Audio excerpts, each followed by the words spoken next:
एक दिन मदीना की गलियों में एक औरत का जनाजा उठा। कोई साथ ना था, ना पड़ोसी, ना रिश्तेदार। सबने मुंह मोड़ लिया क्योंकि इसकी जिंदगी अच्छी नहीं थी। लेकिन जब हजरत फातिमा रजी अल्लाह अन्हा को खबर मिली, तो आपने फौरन अपना चादर मांगा और कहा, मुझे ले चलो, मैं उसके जनाजे में शरीक हूंगी। लोग हैरान। आपने फरमाया, वो मेरी उम्मत की बहन है, और रसूल अल्लाह सल्लल्लाहु अलैहि वसल्लम की उम्मत में कोई तन्हा ना छोड़ा जाए।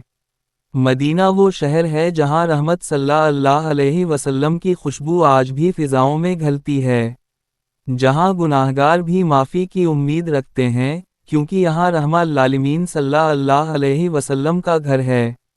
या अल्लाह, हमें भी मदीना की मिट्टी नसीब फरमा, जहाँ दिल सुकून पाता है और रूह को चैन मिलता है।